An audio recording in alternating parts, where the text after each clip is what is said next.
So this is the reason why I've been reviewing all these Taken movies, because Taken 3 came out almost exactly 1 year ago, but I managed to catch it before 2015 ended, and I thought to myself after watching it that there was no way that this wasn't going to end up on my worst of 2015 list that'll come out hopefully in a few days, and I just felt like I needed to review it before it came out on that list, just so people can understand why I dislike this movie so much. I feel like it hasn't been getting enough attention as a bad movie, because I think it really is one of the worst movies of 2015, so let's talk about this.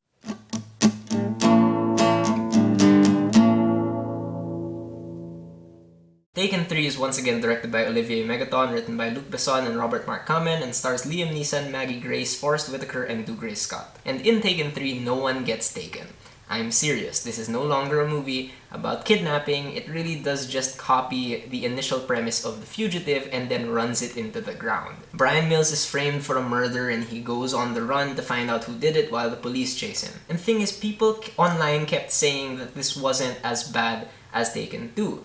But it was still a bad movie, and I beg to differ because I think it's much, much worse than Taken 2. I honestly can't find any redeeming qualities about it because every actor in this movie phones it in, the direction is still as incomprehensible as ever, and the writing is terrible. Sorry, I had to kind of stop myself from shouting there. I mean, even on a visual level, Taken 3 is still really uninteresting. I mean, it's not as bland as Taken 2 in terms of color, but that does not give it a free pass just because it looks slightly less generic than a really generic looking movie. And of course, you still got your horribly fake CGI explosions and mind-boggling extreme close-ups during fight scenes. But this movie's biggest sin, or one of its biggest sins, is its lack of blood effects and injury makeup. And, even if you watch the R-rated cut, it's just so nerfed that you really stop getting invested in the action because no one seems to be at risk anyway. And there was one scene in this movie when Brian and Lenore are in his apartment, and I just realized how inconsistent the production design is, and by extension, how inconsistent the characters are. Because the image that stayed in my mind the most from Taken 1 was just that simple shot of Brian sitting in this empty apartment with just a box of Chinese takeout, and that said so much about his character, I thought. And here in his apartment, he has wine glasses and stuff, and he's pretty much rich, and it doesn't make sense to me because the rest of the movie tries to make it clear that he still has no idea how to connect with his daughter and with his ex-wife. So, him being rich and having a nice apartment just does not service his character well. In terms of audio, there are more weird dubbing moments, especially if you watch the PG-13 theatrical release where they try to cover up people saying the F word, and the dubbing is just so glaringly obvious. And Nathaniel McCauley returns to score this movie, and he decides to do a 180 by replacing Taken 2's generic pulsating thriller score with generic big orchestral music, some pop songs, some foreign songs. In other words, the music in this movie is just so thematically incoherent. It still makes certain moments come off as overly serious and therefore unintentionally funny, and just ruins any attempt at subtlety. And now we get to talk about the editing again, this time by Audrey Simonod and Nicholas Trembasiewicz. And again, even normal scenes where nothing urgent is happening have so many cuts in them, maybe to mask the fact that nothing of interest is actually happening in these scenes, but again, it just makes these scenes come off as really unintentionally funny because of just how fast they're going. And of course, the action scenes are just as unwatchable as they were in Taken 2. There's just this one moment where Brian is climbing over a fence, a steel fence, and this would normally take any other director or editor one shot to show.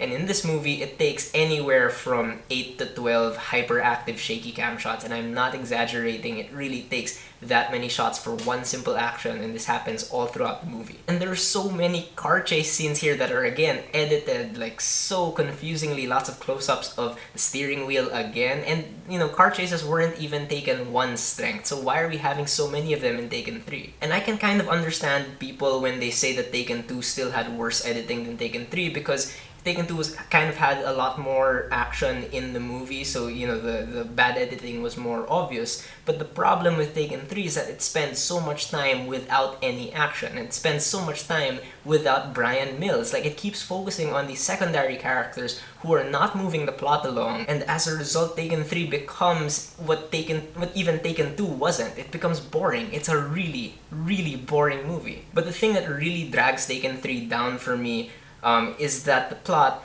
is just absolute garbage. Literally nothing makes sense. I will leave a link down below in the description for this forum user's explanation of the plot of Taken 3 because it's really funny. And I really just don't have time to pick apart how messed up this plot is, but it's mostly just really boring attempts at being a mystery film. There's so much slow burn investigation going on, and Liam Neeson doesn't actually get into a real action scene until over an hour into this movie. But what's really annoying is that at the end they do explain everything anyway, and as a result you don't have time to figure out what's happening and how people reached certain conclusions, and the rest of the movie just feels like a colossal waste of time because why did you subject us to all this investigation if you're just gonna explain stuff at the end that doesn't make any sense? And there are tons of subplots and character arcs going on in this movie that are literally just dropped after being mentioned once. They're never revisited ever again. A lot of the dialogue is just so incredibly awkward to listen to, especially that scene with Brian and Lenore in their apartment. I just had to kind of close my eyes because I couldn't believe what I was hearing.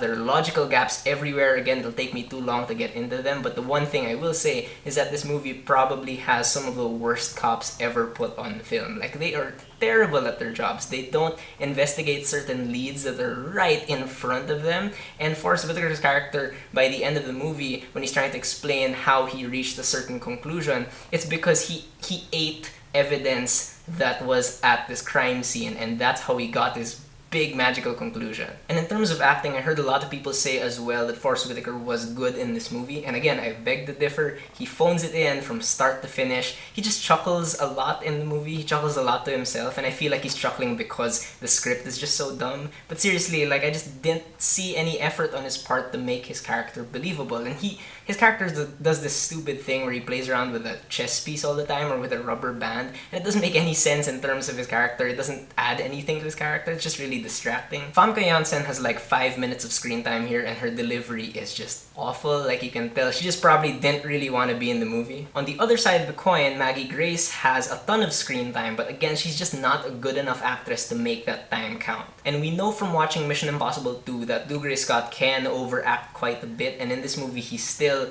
overdoes it quite a bit. And unfortunately, the shining star of the Taken series, Liam Neeson, phones it in here as well. And I can hear people say that, he was decent in the movie. Yeah, he's completely functional, but there are certain moments where Brian has to show a lot more emotion than he did in the previous 2 movies, and Liam Neeson just doesn't convey that emotion well. Like, it really just feels like he's collecting a paycheck. And of course, really bright idea on the part of the producers. Let's get back the director of Taken 2 and not Taken 1 to direct Taken 3.